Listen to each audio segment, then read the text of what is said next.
Hello students, मैं आपका सृष्टि गुरु Virendra sir एक बार पुनः मेरे यूट्यूब चैनल पर आपका हार्दिक स्वागत करता हूं।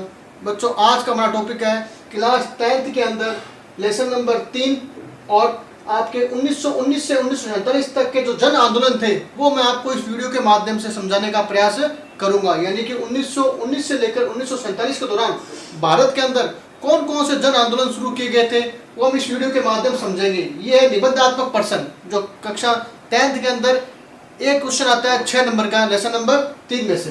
तो पहली हमारी जो घटना आती है 1919 के दौरान यानी रोलेट एक्ट आता है। पहला कौन सा है? रोलेट एक्ट है। ये रोलेट एक्ट जो शुरू हुआ था 1919 शुरू हुआ था, यानी 1919 के विधेयक लाया गया था। ये भारत के अंदर ये विधेयक जो लाया गया था ना, रोलेट एक्ट, ये क्यों लाया गया था कि भारत के जो क्रांतिकारी थे उनकी क्रांतिकारी गतिविधियों को कुचलने के लिए और भारत की राष्ट्रीय भावना को समाप्त करने के लिए ये आंदोलन, ये एक्ट अंग्रेजों द्वारा भारत में लाया गया था। इस एक्ट का मतलब ये था कि कोई भी क्रांतिकारी को यानी कि बिना कारणवश, बिना नोटिस दिए 2 या 2 से अधिक सालों के लिए जेल में बंद कर दिया जाता था। तो महात्मा गांधी ने इस रोलेट एक्ट का विरोध किया था। देश के अंदर हड़ताल की गई थी, जुलूस निकाले गए थे और इस एक्ट के विरोध में 6 अप्रैल 1919 को संपूर्ण देश में हड़ताल की गई थी। यानी 6 अप्रैल 1919 को जो हड़ताल की गई थी वो किसके विरोध में की गई थी? रोलेट एक्ट के विरोध में। महात्मा गांधी ने इस रोलेट एक्ट को काला कानून कहा था और एक कोटेशन आता है इसके लिए, नो अपील, नो वकील, नो दलील। यानी कि इस एक्ट का देश में विरोध किया गया था, हड़ताल की गई थी, जुलूस निकाले गए थे, महिलाओं ने, पुरुषों ने, सबने इसका विरोध किया था और यहाँ तक कि हिंदू मुस्लिम सभी एक होकर इस एक्ट का विरोध किया था। तो ये हमारा आता है पहला पॉइंट, रोलेट एक्ट जो 1919 में शुरू किया गया था और देश में इसका विरोध किया गया था। दूसरा हमारा जो आता है आंदोलन वो है जलियांवाला बाग हत्याकांड। वेरी मोस्ट है ये जलियांवाला बाग हत्याकांड। बच्चों, 13 अप्रैल 1919 को वैसाखी के दिन हुआ था। 13 अप्रैल 1919 को वैसाखी के दिन हुआ था कौन सा हत्याकांड? जलियांवाला बाग हत्याकांड। ये हत्याकांड क्यों हुआ था? जलियांवाला बाग में लोग एकत्रित क्यों हुए थे? इसलिए एकत्रित हुए थे रोलेट एक्ट का विरोध करने के लिए। यानी कि रोलेट एक्ट का विरोध करने के लिए पंजाब के अंदर एक स्थान है अमृतसर, वहां पर एक बाग है जिसका नाम है आपके जलियांवाला बाग।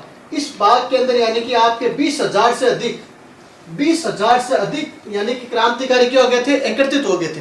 20,000 से अधिक क्यों हुए थे? रोलेट एक्ट का विरोध करने के लिए। उस समय यानी कि वहां का जो जनरल अधिकारी था, अंग्रेज अधिकारी था, वो था जनरल डायर था। क्योंकि वहां पर यानी कि मार्शल लॉ लागू था, यानी कि अमृतसर के अंदर मार्शल लॉ यानी कर्फ्यू लागू था। तो जनरल डायर को जैसे ही पता चला कि यानी कि क्रांतिकारी हमारे खिलाफ यानी षड्यंत्र रच रहे हैं और एकत्रित हुए हैं, तो वो अपने हथियारबंद सैनिकों के साथ पहुंचता है कहां पर? जलियांवाला बाग, और अपने सैनिकों को यह आदेश देता है कि यानी कि सभी क्रांतिकारियों पर अंधाधुंध गोली चलाई जाए और गोलियां तब तक चलाते रहे तब तक यानी गोलियां समाप्त ना हो जाए। इस गोलीबारी के दौरान यानी कि 1,000 लोग मारे गए थे और 3,000 लोग घायल हुए थे। यानी कि जलियांवाला बाग हत्याकांड के दौरान 1,000 लोग तो मारे गए थे और 3,000 लोग क्या हुए? घायल हुए थे। ये आदेश किसने दिया था? जनरल डायर ने दिया था। और घटना कब हुई थी? 13 अप्रैल 1919 को हुई थी और वैसाखी का त्योहार था, वैसाखी के दिन हुई थी। इस हत्याकांड के विरोध में देश में हड़ताल की गई थी, जुलूस निकाले गए थे, विरोध किए गए थे। यानी पूरे उत्तर भारत के अंदर इसको यानी कि इलाका रख दिया इस घटना ने। महात्मा गांधी ने इस घटना का विरोध किया था। जनरल डायर की इस प्रकार के कार्यों का विरोध किया गया था और जनरल डायर के इस कार्य का विरोध करने के लिए उधम सिंह ने क्या किया? जनरल डायर की हत्या की थी लंदन में जाकर। उधम सिंह एक क्रांतिकारी था जिसने जनरल डायर की इस प्रकार के कार्यों का विरोध किया और लंदन में जाकर इसकी क्या कर दी? हत्या कर दी जनरल डायर की। तीसरा हमारा जो पॉइंट आता है वो है खिलाफत आंदोलन। यानी कि खिलाफत आंदोलन, तीसरी घटना। खिलाफत आंदोलन 19 अक्टूबर 1919 को खिलाफत दिवस मनाया गया था पूरे भारत के अंदर। यानी भारत के अंदर जो खिलाफत दिवस जो बनाया गया था वो 19 अक्टूबर 1919 को बनाया गया था। ये खिलाफत आंदोलन क्यों हुआ था? तो बच्चों ये इसलिए हुआ था क्योंकि प्रथम विश्व युद्ध जो हुआ था 1914 से 1918 के बीच में, प्रथम विश्व युद्ध में तुर्की जो था, तुर्की देश, उसने जर्मनी का साथ दिया था। यानी फर्स्ट वर्ल्ड वॉर के दौरान तुर्की ने किसका साथ दिया था? जर्मनी का साथ दिया था। इस युद्ध के दौरान यानी कि जर्मनी की हार हो गई थी और जीत हुई थी अंग्रेजों की। तो अंग्रेजों ने यानी कि तुर्की से बदला लेने के लिए क्या किया? उसका सबसे बड़ा जो पद था मुस्लिम जगत का खलीफा, उस पद को क्या कर दिया? समाप्त कर दिया। जैसे ही खलीफा का पद समाप्त किया किसने? अंग्रेजों ने। तो वहां के मुसलमानों ने अंग्रेजों की इस नीति का विरोध किया था और तुर्की के साथ भारत का यानी कि संबंध पहले से अच्छा था। तो भारतीय मुसलमानों ने भी क्या किया? अंग्रेजों की इस प्रकार नीति का विरोध किया था और खलीफा का जो पद समाप्त किया अंग्रेजों ने उसका विरोध किया। इस आंदोलन में महात्मा गांधी ने इनका सहयोग किया था, यानी कि भारतीय मुसलमानों का सहयोग किसने किया था? महात्मा गांधी ने। और महात्मा गांधी ने क्या किया, यानी कि अंग्रेजों की जो एक उपाधि थी, कौन सी? केसर ए हिंद, यानी कि अंग्रेजों ने महात्मा गांधी को उपाधि दी थी। कौन सी उपाधि दी थी? केसर ए हिंद। इस उपाधि को वापस लौटा दिया किसने? महात्मा गांधी ने। और क्यों लौटाया था? क्योंकि महात्मा गांधी ने साथ दिया था किसका? भारतीय मुसलमानों का। क्योंकि भारतीय मुसलमान नाराज थे अंग्रेजों के इस कार्य से, उन्होंने खलीफा का पद समाप्त कर दिया। तो ये था हमारा खिलाफत आंदोलन जो 19 अक्टूबर 1919 को खिलाफत दिवस के रूप में शुरू किया गया था। अगला पॉइंट आता है हमारा असहयोग आंदोलन। असहयोग आंदोलन नाम से पता चलता है, असहयोग मतलब किसी प्रकार का सहयोग नहीं करना। बच्चों ये आंदोलन जो पारित हुआ था वो सितंबर 1920 कलकत्ता अधिवेशन में इसको मंजूरी मिली थी। यानी कांग्रेस का एक अधिवेशन होता है कलकत्ता अधिवेशन, जो 1920 में हुआ था, सितंबर 1920 के दौरान इस अधिवेशन में आपके मंजूरी मिली थी इस आंदोलन को। किसको? असहयोग आंदोलन को। और इस आंदोलन में यानी कि महात्मा गांधी और कुछ क्रांतिकारियों द्वारा ये बात रखी गई थी कि यानी कि हमें अंग्रेजों की वस्तु का प्रयोग नहीं करना है, यानी बहिष्कार किया गया था। विदेशी कपड़ों का, विदेशी कामकाज का, सरकारी कामकाज का, स्कूल कॉलेज सबका बहिष्कार किया गया था। इस आंदोलन में सभी धर्म यानी कि हिंदू, मुस्लिम, सिख, ईसाई सभी धर्मों के लोग एक हो गए थे और अंग्रेजों की नीति का विरोध कर रहे थे। इस आंदोलन के दौरान यानी कि महिलाओं ने क्या किया? शराब की दुकान, अफीम की दुकान के आगे धरने दिए, विदेशी वस्त्रों का बहिष्कार किया गया था। इस आंदोलन को देखते हुए यानी कि असहयोग आंदोलन को देखते हुए महात्मा गांधी ने ये घोषणा कर दी कि 1 साल के अंदर अंदर मैं पूरे भारत को आजाद करवा दूंगा अंग्रेजों से। लेकिन एक घटना घटित हो गई थी, वो घटना थी आपके 5 फरवरी 1922 को चोरी चोरा कांड। 5 फरवरी 1922 को क्या हुआ था? गोरखपुर में एक स्थान था चोरा चोरी पुलिस चौकी। उस पुलिस चौकी में 22 पुलिसकर्मी मौजूद थे। क्रांतिकारियों ने क्या कर दिया? उस पुलिस चौकी में आग लगा दी। आग लगने से क्या गया? 22 पुलिसकर्मी जिंदा जल गए थे। तो वहां पर क्या आ गई थी? हिंसा हो गई थी। तो जैसे ये खबर महात्मा गांधी के पास पहुंची कि भाई हिंसा की घटना हुई है, तो महात्मा गांधी ने क्या किया? 12 फरवरी 1922 को एक प्रस्ताव पारित किया और असहयोग आंदोलन को वापस ले लिया। यानी कि 12 फरवरी 1922 को महात्मा गांधी ने एक प्रस्ताव पारित करके क्या कर दिया? अपने द्वारा जो चलाया गया था आंदोलन था, कौन सा? असहयोग आंदोलन, उसको क्या कर दिया? वापस ले लिया। क्यों ले लिया? क्योंकि 5 फरवरी 1922 को क्या हो गई थी? एक घटना हो गई थी, कौन सी? चोरा चोरी पुलिस चौकी पर 22 पुलिसकर्मियों को जिंदा जला दिया गया था। तो इस प्रकार महात्मा गांधी ने इस आंदोलन को क्या कर दिया? असहयोग को वापस ले लिया, जो एक सफलतम आंदोलन था भारत का। फिर आती है हमारे 5वां जो आंदोलन आता है वो साइमन कमीशन। 5वां जो टॉपिक है वो है साइमन कमीशन। बच्चों साइमन कमीशन जो है वो भारत में जो आया था वो किस लिए आया था? उसका क्या उद्देश्य था, क्या एम था उसका? तो उद्देश्य ये था कि भारत शासन अधिनियम 1919 की समीक्षा करने आया था। यानी कि जो कानून बना था 1919 का, उस कानून के जो कार्य थे उस कार्य की जांच पड़ताल करने, उसकी समीक्षा करने के लिए इसको भारत में भेजा गया था। किसको? साइमन कमीशन को। अब भारत में इसको भेज तो दिया था, इसका गठन कब हुआ था? 1927 के अंदर। साइमन 27 साइमन कमीशन का गठन हुआ था 1927 के अंदर। और भारत में कब आया था? ठीक 1 साल बाद, यानी कि 1928 के दौरान साइमन कमीशन का गठन हुआ था 1927 के अंदर और भारत में आया था 1928 के अंदर। साइमन कमीशन में सबसे बड़ी बात यह थी कि उसके गठन में 7 सदस्य थे और सातों के सातों कौन थे? अंग्रेज थे, एक भी भारतीय नहीं था। इस वजह से इस कमीशन का विरोध किया गया था भारत के अंदर। जैसे ही 1928 में साइमन कमीशन भारत में आता है तो देश के अंदर हड़ताल की जाती है, जुलूस निकाल जाता है और एक नारा दिया जाता है, गो बैक साइमन, यानी साइमन कमीशन वापस जाओ। इस विरोध के दौरान लाहौर के अंदर, यानी कि साइमन कमीशन के विरोध के दौरान लाहौर पाकिस्तान में यानी कि इतना विरोध किया गया था, वहां पर एक क्रांतिकारी थे, कौन? लाला लाजपत राय।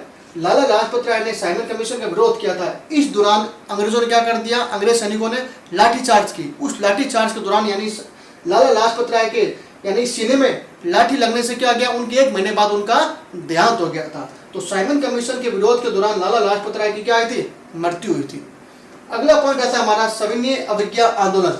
सविनय अवज्ञा आंदोलन, सविनय अवज्ञा आंदोलन मतलब यानी कि आज्ञा की पालना नहीं करना।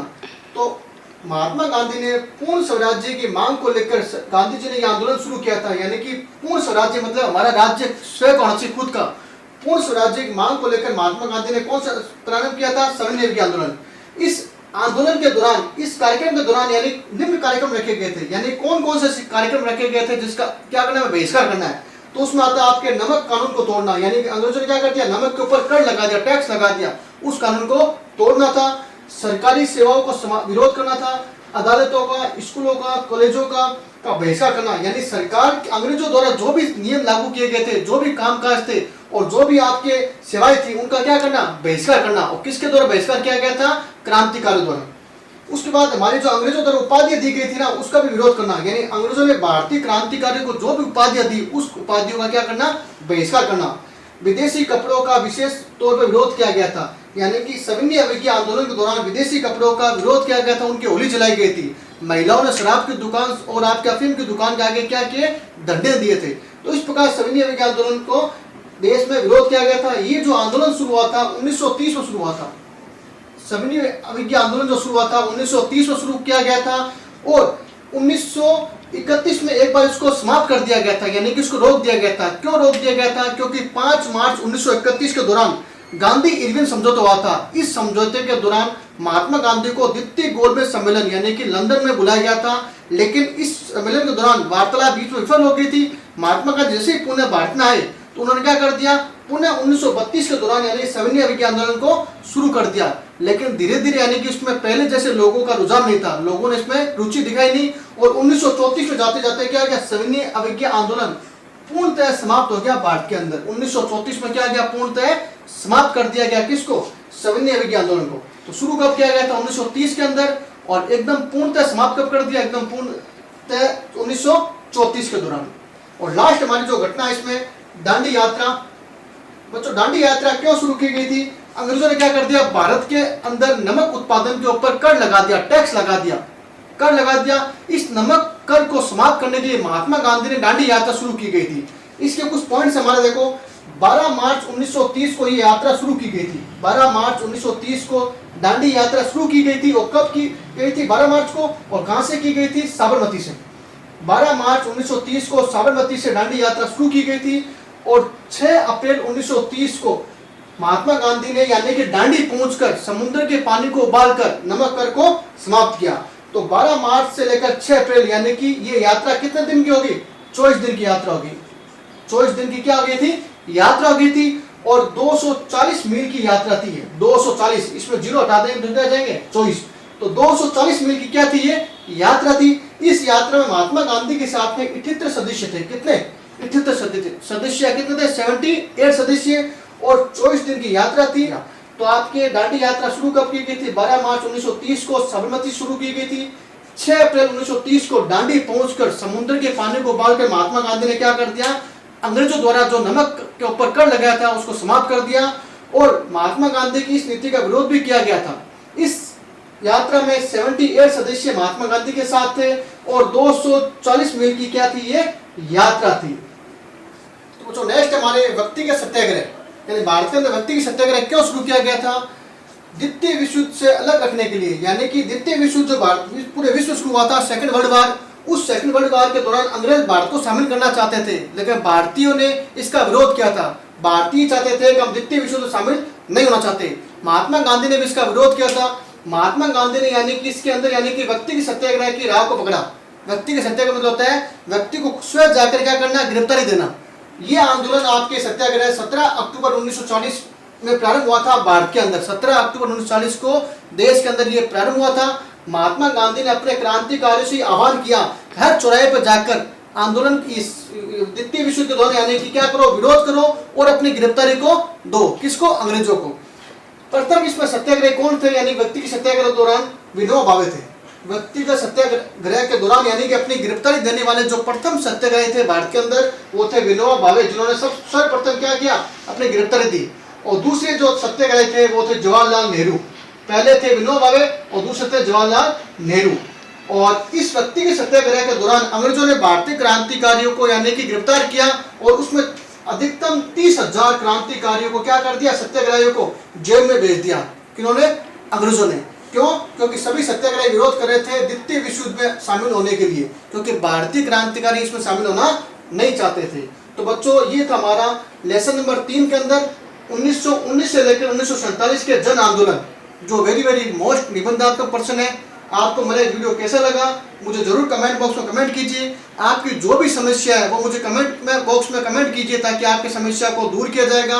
और मेरे इस वीडियो को आप ज़्यादा से ज़्यादा शेयर कीजिए। और आप मेरे नेक्स्ट वीडियो से अगर जुड़ना चाहते हो तो मेरे चैनल को सब्सक्राइब कीजिए, ताकि आप मेरे नेक्स्ट वीडियो से जुड़े रहो। आगे के वीडियो में हम नेक्स्ट टॉपिक को लेकर बात करेंगे। तब तक के लिए जय हिंद, जय भारत।